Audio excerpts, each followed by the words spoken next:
오늘 주시는 말씀은 마태복음 18장 말씀입니다. 하늘나라에서 가장 큰 사람이라는 제목으로 함께 말씀을 나눌 텐데, 바이블타임 97페이지 본문 요약을 함께 보시겠습니다. 본문 요약: 제자들은 예수님께 천국에서 가장 큰 자가 누구인지를 여쭈어 본다. 이에 주님은 어린아이와 같이 자기를 낮추는 이가 천국에서 큰 자임을 가르치신다. 예수님께서 제자들에게 하늘나라에 대해서 가르치기 시작하셨습니다. 그리고 죽음과 부활을 처음으로 언급하시고 또 높은 산에 올라가셔서 영광스러운 모습으로 변화하였습니다. 그래서 그 모습을 본 제자들이 있었습니다. 그때 이는 나의 사랑하는 아들이다 라고 말씀을 듣는 사건이 있었습니다. 그리고 예수님께서 두 번째 죽음과 부활을 가르치시고 또 이제 성전세를 내는 문제에 있어서 자녀들은 면제를 받는다라고 말씀하시면서 하늘나라에 대한 말씀, 하나님의 자녀됨에 대한 말씀을 계속해서 나누셨습니다. 이에 지하들은 이제 하늘나라, 그 천국이란 나라는 어떠한 나라인가라는 궁금증을 가졌던 것 같습니다. 18장 1절의 말씀을 함께 보면, 그때 제자들이 예수께 다가와서 물었다. 하늘에서는 누가 가장 큰 자입니까? 우리가 이 질문을 통해서 무엇을 알 수 있습니까? 제자들 안에 담겨있는 비교의식과 경쟁의식, 이러한 마음들이 담겨져 있다는 것을 우리는 잘 알고 있습니다. 우리도 천국에 가는 모습을 생각해 볼 때, 천국에 대해 생각해 볼 때 한 번쯤 우리가 가는 천국은 어떤 곳인가, 우리는 어떤 상급을 받을 것인가, 또 우리가 만날 사람들은 누구인가, 여러 가지 생각들을 하면서 해본 생각들 중에 하나일 것입니다. 우리 안에 많은 비교와 경쟁, 또 남들보다 그 더 나은 자신을 또 가지려고 하는 목표로 하고 있는 이러한 삶의 모습들은 지금 이 시대에 만연하여서 우리 가운데 너무나 익숙하지만, 특별히 이때에도 예수님이 계시던 그 당시에도 그 사람들을 지배하고 있었던 생각과 같다라는 것, 그것을 우리가 생각해 볼 수 있습니다. 자기 자신, 남들보다는 나은 자신, 남들보다 더 가진 자신, 남들보다 더 누리는 자신, 그것을 통해서 만족을 얻는 것이죠. 이 만족은 상대적으로 인해서 얻게 된 만족이지 자기 스스로를 바라보며 얻는 만족이 아닙니다. 왜 이러한 만족이 계속해서 세상 가운데에서 아주 오래전부터 뿌리를 내렸을까요? 이 마음을 선악과를 바라보는 하와의 마음부터 한번 생각해 볼 수 있습니다. 선악과를 보면서 이 선악을 알게 할 만큼, 그래서 선악을 아는 일에 하나님처럼 될 수 있다라는 바로 그 마음, 다른 사람과 비교하는 것이 아니라 감히 피조물이 창조주와 비교할 만한 창조주처럼 되고 싶은 바로 그러한 마음, 보다 나은 내가 되는 것, 이것이 그 마음 가운데 깊숙이 자리 잡고 있으면서 이러한 삶을 통해서 창조주를 떠나서 우리가 우리의 힘으로 살아갈 수밖에 없이 그렇게 노력하게 되는, 이것이 바로 죄의 열매이자 또 죄의 대가이며, 우리가 하나님께 또 나아가기 위해 예수 그리스도의 십자가의 은혜가 반드시 필요한 이유입니다. 그래서 세상에 살아가는 그 깊숙한 곳에 깔려있는 법칙은 우리의 자아의 어떠함까지도 건드리게 되며, 결국 우리가 하나님의 창조의 형상으로 지어졌다라는 것, 우리가 하나님께 사랑받는 사람들이라는 것, 이 마음을 오늘도 새롭게 우리 안에 늘 깨우치지 않으면 우리가 늘 세상의 풍조에 휩쓸리기 쉽다라는 사실을 잘 기억해야 될 것입니다.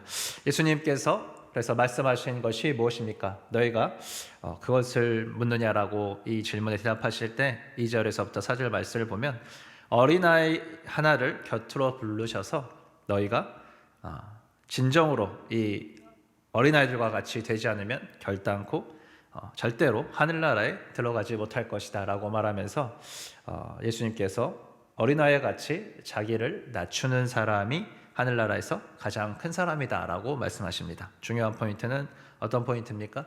자기를 낮춘다라는 포인트입니다.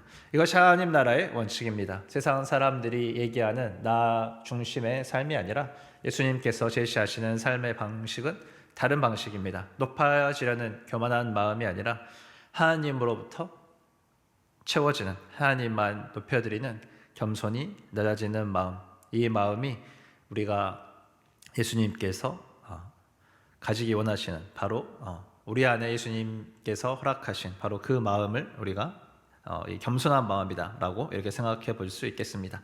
예수님께서는 하나님 나라를 말씀하시면서 자신의 죽으심과 부활에 대해 이미 2번이나 말씀하셨습니다. 주님께서 죽음과 부활을 말씀하시며 하나님의 아들이신 본인도 스스로 죽으면서 그 사랑의 확증을 우리에게 하셨는데, 너희도 이러한 나의 길을 따라야 된다. 나의 십자가의 길을 너희가 따라야 된다. 그 길은 교만하는 사람이 따를 수 있는 길이 아니라, 너 스스로가 잘되기 원하는 사람이 따를 수 있는 길이 아니라, 하나님을 사랑하는 사람만이 겸손히 예수 그리스도의 뒤를 따르며 따를 수 있는 길이기 때문에 주님께서는 이렇게 말씀을 전하시고 나서 제 아들에게 또한 겸손을 다시 한번 가르쳐 주십니다. 오늘 제 아들의 질문에 대답하여 주신 예수님의 대답은 우리를 살리는 지혜가 담겨 있습니다. 우리가 살기 위해서 높아지려고, 커지려고, 더 많이 가지려고, 남들을 짓밟고 올라가려고 하는 것이 아니라 작아지는 것, 낮아지는 것, 섬기는 것, 하나님의 은혜를 아는 것, 하나님이 하나님 되신 삶을 살아가는 것, 겸손의 왕이신 예수님을 우리의 생명의 구주로 보시는 것, 그것이 세상에서 가장 영광스러운 길이며 아름다운 길이다라는 것을 우리에게 확증해 주시는 주님의 말씀입니다.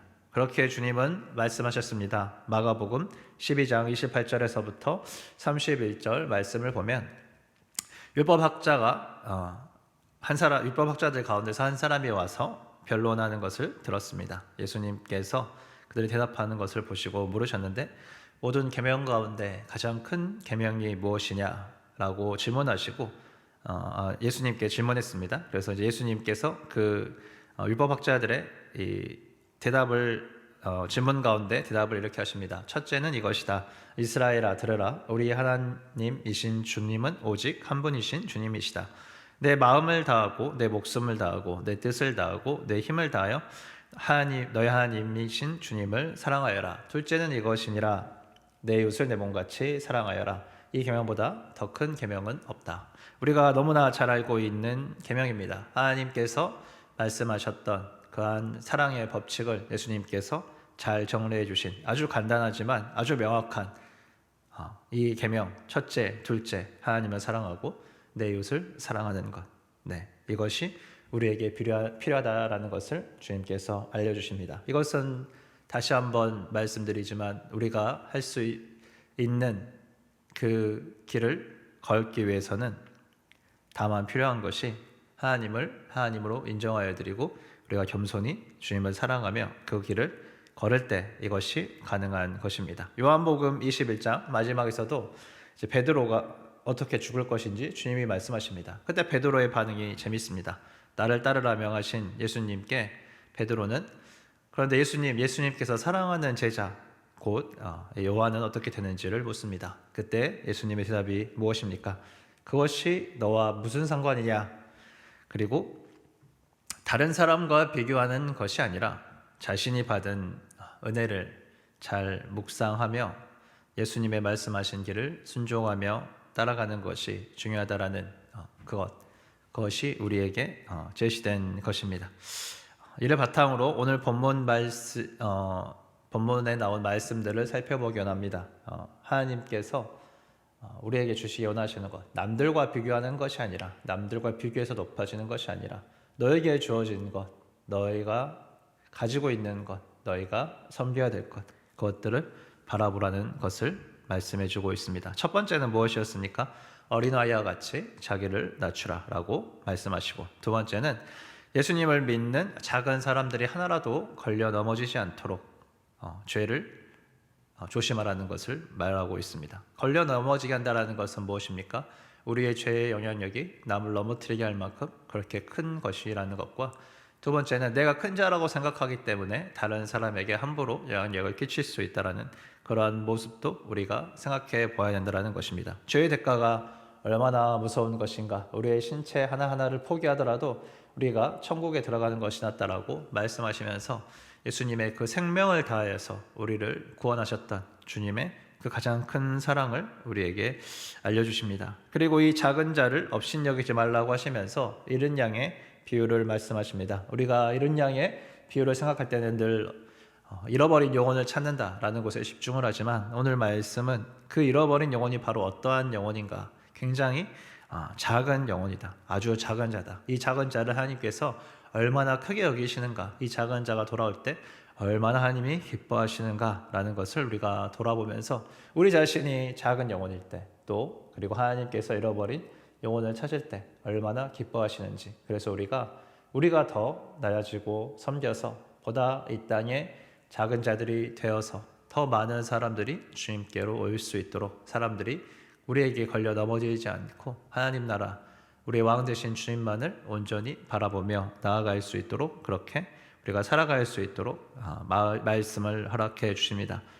네 번째로 죄를 충고하고 권면하여 사람을 살리는 방법에 대해서 말씀하시면서 그 충고를 듣는 사람이 상처받지 않도록 어떠한 단계를 거쳐 또 이 말씀을 전하며 이 사람을 살려야 되는지, 이 죄에서 권면해서 이 사람을 살리는 것이 얼마나 중요한 일인지, 그리고 우리가 함께 연합하여 묻고 푸는 것이 얼마나 큰 영향력이 있는가를 말씀하여 주십니다. 다른 사람의 죄, 나의 죄, 예수님께서 해결해 주신 그 모든 죄들을 우리가 가지고 붙잡고 있지 않고 용서하고 베풀고 풀고 또 묶어야 될 것들을 묶을 때 하나님의 나라가 이 땅 가운데 임하며 주님의 뜻이 하늘에서 이루어지는 것처럼 우리 하나님의 원하시는 기도, 주님께서 우리에게 가르쳐 주셨던 그 기도에 많은 일들이 우리를 통하여서 이루어지는 것을 우리가 생각해 볼 수 있습니다. 마지막으로 용서할 줄 모르는 종의 비유를 통해 결국에 우리가 얼마나 큰 사랑을 받은 자들인가, 너희가 그렇게 큰 사랑을 받았는데 다른 사람들을 너희들이 용서해야 되지 않겠느냐, 내가 너희를 죽기까지 사랑한 만큼 그 사람도 내가 죽기까지 사랑하였다라고 주님의 그 사랑이 담긴 메시지를 우리가 잘 보면서 하나님께서는 모두를 용서하기 원하시고 하나님께서는 모두가 구원받기 원하시는 그 길을 우리가 걸어가야 된다, 그 마음을 알고 우리가 주님을 따라가야 된다라는 것을 말씀해 주십니다. 이것은 말씀을 통해 우리에게 주어지지만 참으로 힘든 일입니다. 왜냐하면 우리가 경쟁 중심적인 세상에 너무 익숙하게 살아왔기 때문입니다. 그래서 우리는 말씀과 기도 가운데 우리를 늘 복종시켜야 되며 공동체 안에서 서로를 겸손히 섬기며 사랑하면서 본을 보여야 됩니다. 다른 사람의 본을 보고 배울 수 있도록,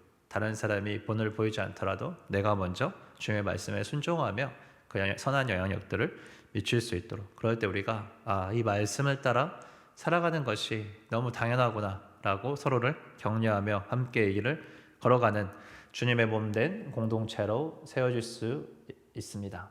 그래서 우리가 함께 이 말씀을 붙잡고 나아갈 때 머리 대신 그리스도 안에서 우리가 겸손히 한 몸이 되려면 오직 주님의 말씀과 기도, 그리고 우리에게 받은 십자가의 그 사랑을 묵상하며 영원하신 하나님 나라를 소망하며 우리가 함께 이 땅에서 살아가야 되겠습니다.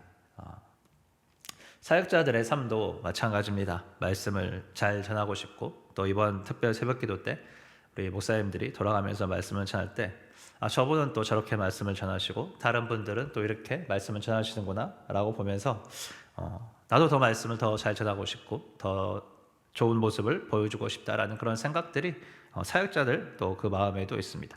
물론 제 마음에 있는 얘기를 한 거니까 다른 목사님들에도 한번 여쭤봐야겠지만 그런 연약함들이 없는 것이 아니지만 우리는 그것을 알고 있으면서도 또 이런 마음들이 올라오는구나, 우리가 무엇을 바라봐야 되느냐, 이렇게 내면의 마음들을 들춰볼 때 결국 어떠한 목사님의 말씀을 잘 논리적으로 전하는 모습이라든지 사람들의 마음을 깊이 헤아리며 전하는 말씀이라든지 또 성경적인 마음들, 그런 말씀들을 잘 전하는 모습들을 보면서 각자의 가진 장점들로 하나님께서 이 교회를 세워가시는구나, 각자의 주신 달란트대로 많은 영혼들이 또 위로를 받는구나 라는 모습을 우리가 기대하고 소망해 봅니다. 우리가 부족하지만 우리가 주님의 말씀을 전할 때 하나님의 그 말씀이 살아계신 성령님의 역사하심으로 말미암아 열매를 맺겠구나라는 것을 소망해 보면서 감사하게 됩니다. 우리는 흔들릴 수 있습니다. 우리는 유혹을 받을 수도 있고 우리 안에 욕망이 올라올 수도 있지만 우리를 한 몸으로 이곳에 불러주신 분이 하나님이시고 하나님께서 우리에게 허락하신 그 사랑을 서로가 잘 나누고 섬겨야 된다는 것, 이것을 잘 붙잡고 나아가면 좋겠습니다. 오늘 주신 말씀을 붙잡고 우리가 같이 나아갈 때 첫 번째로 하나님, 내가 하나님께 받은 은혜가 너무 크고 감사합니다 라고 주님 앞에 우리의 마음이 충만한 감사에 이르기까지 한번 기도하시면서 감사를 풍성히 누리고 주님의 그 사랑 가운데 빠져드는 시간이 되면 좋겠고, 두 번째로는 내가 겸손히 나아져서 섬겨야 될 공동체, 내가 용서하지 못한 모습은 또 무엇입니까? 우리가 함께 주님 앞에 나아가서 기도하고 돌아보면 좋겠습니다. 주신 말씀을 가지고 함께 기도하시면서 또 특별히 이 연휴 기간에 가족들 가운데 하나님 풍성한 은혜가 있게 하여 주십시오. 또 성도들 오가는 걸음들 주님 무사히 지켜주시고 우리가 좋은 시간들 보낼 수 있도록, 또 가족 가운데 화해하고 용서하고 사랑하고 섬기는 일들이 풍성하게 일어나도록 함께 기도하면 좋겠습니다. 같이 기도하시겠습니다.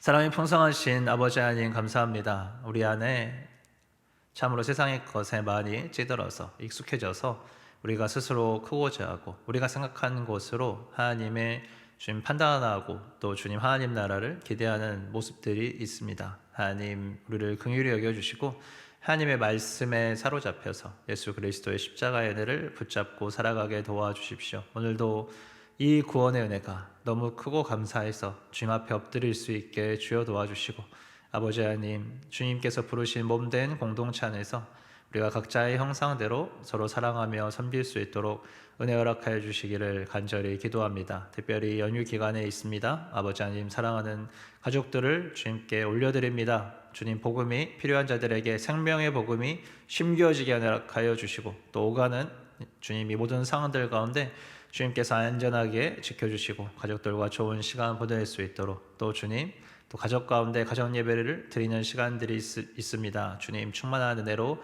함께하여 주시옵소서. 사랑이 많으신 주님, 주님께 의탁하며 우리가 주님의 몸된 공동체로 계속해서 성장해 나가길 원하오니 예수 그리스도의 제 아들로 주님 겸손히 이 땅을 살아갈 수 있도록, 예수님만 드러내며 살아갈 수 있도록 은총을 베풀어 주시옵소서. 감사드리며 예수 그리스도의 이름으로 기도하였습니다. 아멘.